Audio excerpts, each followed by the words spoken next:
कहानी एक, खाने के बाद लेटना। किसी समय बीरबल ने अकबर को यह कहावत सुनाई थी कि खाकर लेट जा और मारकर भाग जा, यह सयाने लोगों की पहचान है।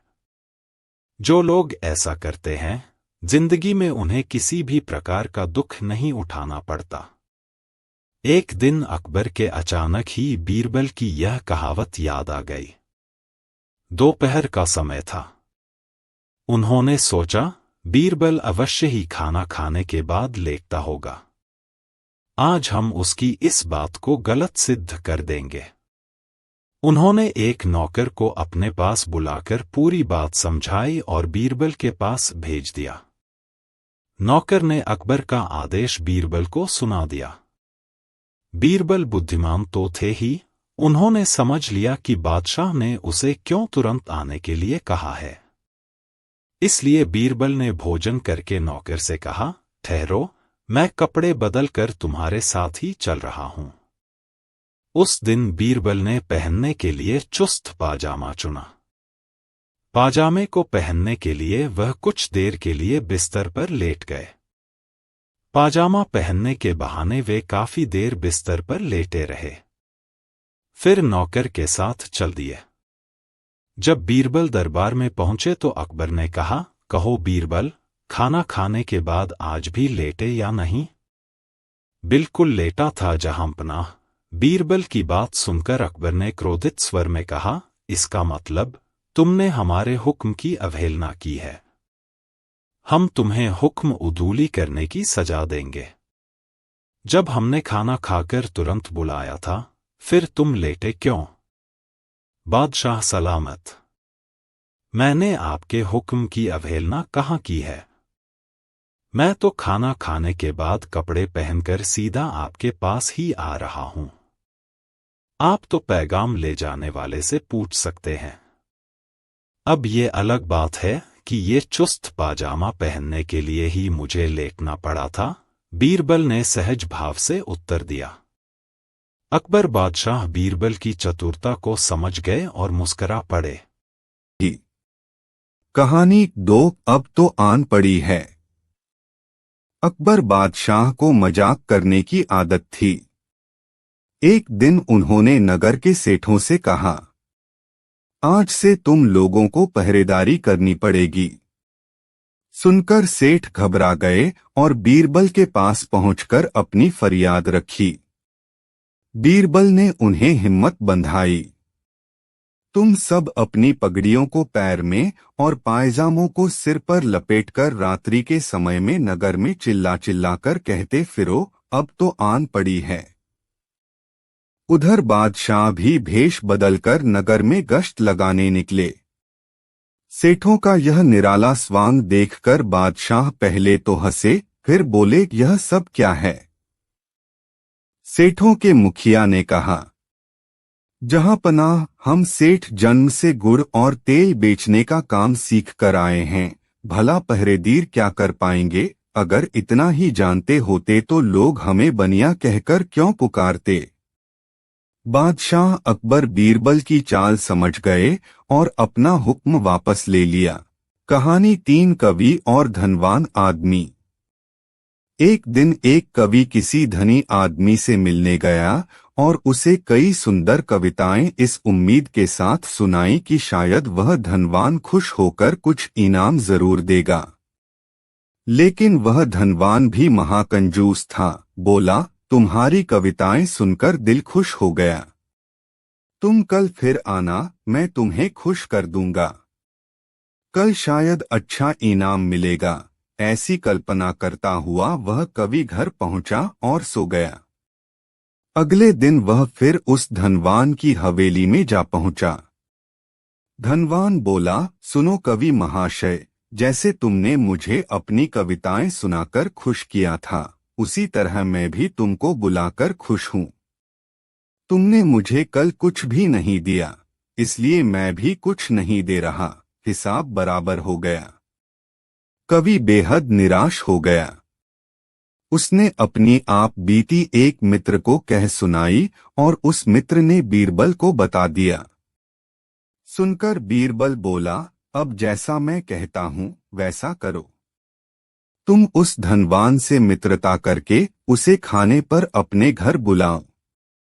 हाँ, अपने कवि मित्र को भी बुलाना मत भूलना। मैं तो खैर वहां मौजूद रहूंगा ही। कुछ दिनों बाद बीरबल की योजनानुसार कवि के मित्र के घर दोपहर को भोज का कार्यक्रम तय हो गया। नियत समय पर वह धनवान भी आ पहुंचा। उस समय बीरबल, कवि और कुछ अन्य मित्र बातचीत में मशगूल थे। समय गुजरता जा रहा था, लेकिन खाने पीने का कहीं कोई नामो निशान न था। वे लोग पहले की तरह बातचीत में व्यस्त थे।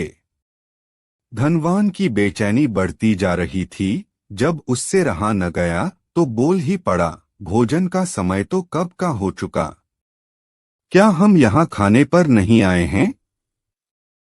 खाना? कैसा खाना? बीरबल ने पूछा। धनवान को अब गुस्सा आ गया। क्या मतलब है तुम्हारा? क्या तुमने मुझे यहाँ खाने पर नहीं बुलाया है? खाने का कोई निमंत्रण नहीं था।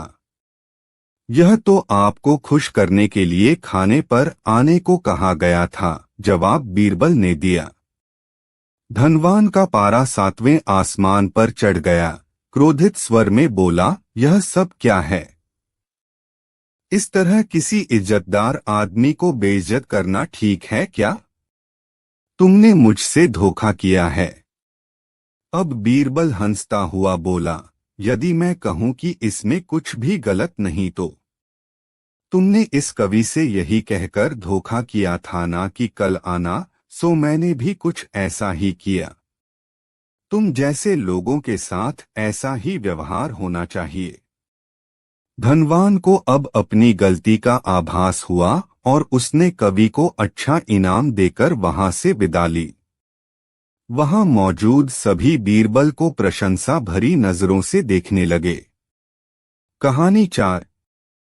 बादशाह और उसके 2 पुत्रों को नदी में नहाने का शौक था।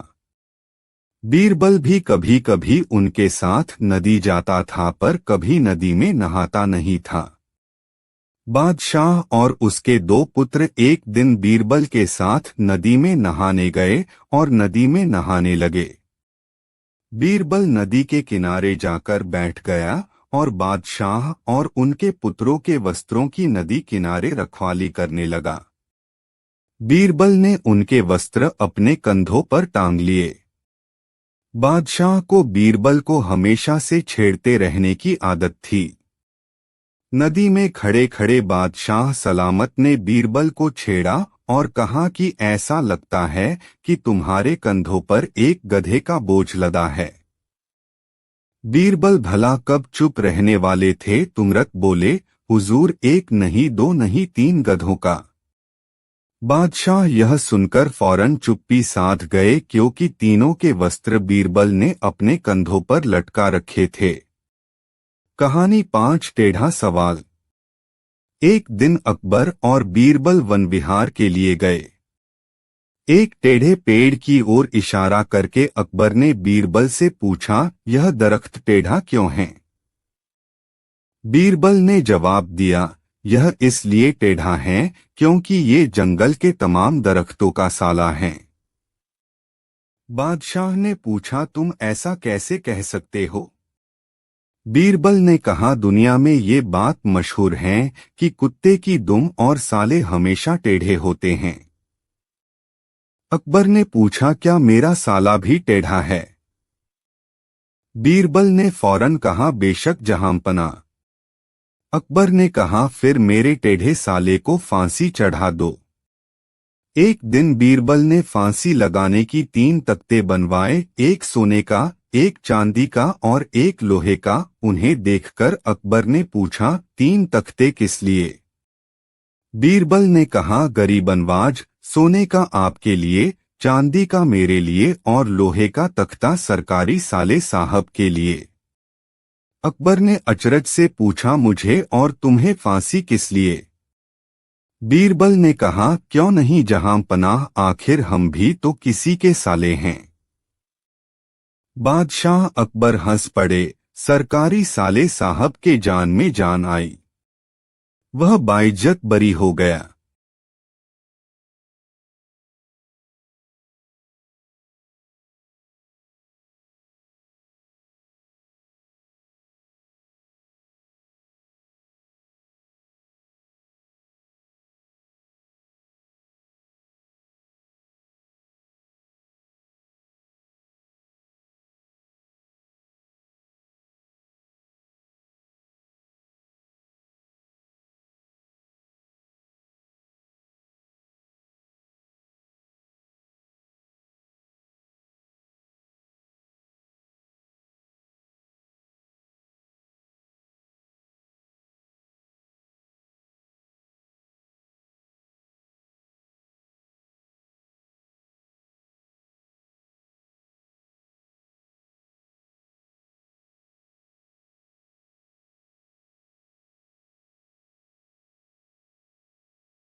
कहानी 6 जोरू का गुलाम। बादशाह अकबर और बीरबल बातें कर रहे थे। बात मियां बीवी के रिश्ते पर चल निकली तो बीरबल ने कहा, अधिकतर मर्द जोरू के गुलाम होते हैं और अपनी बीवी से डरते हैं। मैं नहीं मानता, बादशाह ने कहा। हुजूर, मैं सिद्ध कर सकता हूँ, बीरबल ने कहा। सिद्ध करो। ठीक है, आप आज ही से आदेश जारी करें कि किसी के भी अपने बीवी से डरने की बात साबित हो जाती है तो उसे एक मुर्गा दरबार में बीरबल के पास में जमा करना होगा। बादशाह ने आदेश जारी कर दिया। कुछ ही दिनों में बीरबल के पास ढेरों मुर्गे जमा हो गए। तब उसने बादशाह से कहा, हुजूर, अब तो इतने मुर्गे जमा हो गए हैं कि आप मुर्गी खाना खोल सकते हैं। आप अपना आदेश वापस ले लें।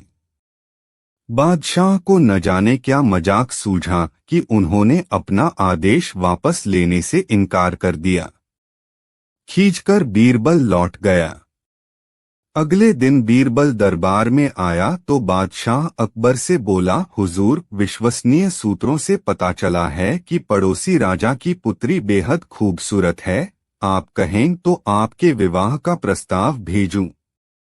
यह क्या कह रहे हो तुम? कुछ तो सोचो। जनाना खाने में पहले ही 2 हैं। अगर उन्होंने सुन लिया तो मेरी खैर नहीं, बादशाह ने कहा। हुजूर, 2 मुर्गे आप भी दे दें, बीरबल ने कहा। बीरबल की बात सुनकर बादशाह झेंप गए। उन्होंने तुरंत अपना आदेश वापस ले लिया। कहनी 7 जीत किसकी? बादशाह अकबर जंग में जाने की तैयारी कर रहे थे। फौज पूरी तरह तैयार थी। बादशाह भी अपने घोड़े पर सवार होकर आ गए। साथ में बीरबल भी था। बादशाह ने फौज को जंग के मैदान में कूच करने का निर्देश दिया। बादशाह आगे आगे थे, पीछे पीछे उनकी विशाल फौज चली आ रही थी। रास्ते में बादशाह को जिज्ञासा हुई और उन्होंने बीरबल से पूछा, क्या तुम बता सकते हो कि जंग में जीत किसकी होगी? हुजूर, इस सवाल का जवाब तो मैं जंग के बाद ही दूंगा, बीरबल ने कहा। कुछ देर बाद फौज जंग के मैदान में पहुंच गई। वहां पहुंचकर बीरबल ने कहा, हुजूर, अब मैं आपके सवाल का जवाब देता हूं और जवाब यह है कि जीत आपकी ही होगी। यह तुम अभी कैसे कह सकते हो, जबकि दुश्मन की फौज भी बहुत विशाल है? बादशाह ने शंका जाहिर की। हुजूर, दुश्मन हाथी पर सवार हैं और हाथी तो सूंड से मिट्टी अपने ऊपर ही फेंकता है तथा अपनी ही मस्ती में रहता है, जबकि आप घोड़े पर सवार हैं और घोड़ों को तो गाजी मर्द कहा जाता है। घोड़ा आपको कभी धोखा नहीं देगा, बीरबल ने कहा। उस जंग में जीत बादशाह अकबर की ही हुई। कहानी 8 जितनी लंबी चादर उतने पैर पसारो। बादशाह अकबर के दरबारियों को अक्सर यह शिकायत रहती थी कि बादशाह हमेशा बीरबल को ही बुद्धिमान बताते हैं, औरों को नहीं। एक दिन बादशाह ने अपने सभी दरबारियों को दरबार में बुलाया और 2 हाथ लंबी 2 हाथ चौड़ी चादर देते हुए कहा, इस चादर से तुम लोग मुझे सर से लेकर पैर तक ढक दो तो मैं तुम्हें बुद्धिमान मान लूंगा। सभी दरबारियों ने कोशिश की किंतु उस चादर से बादशाह को पूरा न ढक सके। सिर छिपाते तो पैर निकल आते, पैर छिपाते तो सिर चादर से बाहर आ जाता। आड़ा तिरछा लंबा चौड़ा हर तरह से सभी ने कोशिश की किंतु सफल न हो सके। अब बादशाह ने बीरबल को बुलाया और वही चादर देते हुए उन्हें ढकने को कहा। जब बादशाह लेटे तो बीरबल ने बादशाह के फैले हुए पैरों को सिकोड़ लेने को कहा। बादशाह ने पैर सिकोड़े और बीरबल ने सिर से पांव तक चादर से ढक दिया। अन्य दरबारी आश्चर्य से बीरबल की ओर देख रहे थे। तब बीरबल ने कहा, जितनी लंबी चादर उतने ही पैर पसारो। कहानी 9 जल्दी बुलाकर लाओ। बादशाह अकबर एक सुबह उठते ही अपनी दाढ़ी खुजलाते हुए बोले, अरे कोई है? तुरंत एक सेवक हाजिर हुआ। उसे देखते ही बादशाह बोले, जाओ जल्दी बुलाकर लाओ, फौरन हाजिर करो। सेवक की समझ में कुछ नहीं आया कि किसे बुलाकर लाए, किसे हाजिर करें। बादशाह से पटल कर सवाल करने की तो उसकी हिम्मत ही नहीं थी। उस सेवक ने यह बात दूसरे सेवक को बताई, दूसरे ने तीसरे को और तीसरे ने चौथे को। इस तरह सभी सेवक इस बात को जान गए और सभी उलझन में पड़ गए कि किसे बुलाकर लाएं, किसे हाजिर करें। बीरबल सुबह घूमने निकले थे। उन्होंने बादशाह के निजी सेवकों को भागदौड़ करते देखा तो समझ गए कि जरूर बादशाह ने कोई अनोखा काम बता दिया होगा जो इनकी समझ से बाहर है। उन्होंने एक सेवक को बुलाकर पूछा, क्या बात है? यह भागदौड़ किस लिए हो रही है? सेवक ने बीरबल को सारी बात बताई। महाराज, हमारी रक्षा करें, हम समझ नहीं पा रहे हैं कि किसे बुलाना है। अगर जल्दी बुलाकर नहीं ले गए तो हम पर आफत आ जाएगी। बीरबल ने पूछा, यह बताओ कि हुक्म देते समय बादशाह क्या कर रहे थे? बादशाह के निजी सेवक जिसे हुक्म मिला था उसे बीरबल के सामने हाजिर किया तो उसने बताए, जिस समय मुझे तलब किया उस समय तो बिस्तर पर बैठे अपनी दाढ़ी खुजला रहे थे। बीरबल तुरंत सारी बात समझ गए और उनके होठों पर मुस्कान उभर आई। फिर उन्होंने उस सेवक से कहा, तुम हज्जाम को ले जाओ। सेवक हज्जाम को बुला लाया और उसे बादशाह के सामने हाजिर कर दिया। बादशाह सोचने लगे, मैंने इससे यह तो बताया ही नहीं था कि किसे बुलाकर लाना है। फिर यह हज्जाम को लेकर कैसे हाजिर हो गया? बादशाह ने सेवक से पूछा, सच बताओ, हज्जाम को तुम अपने मन से ले आए हो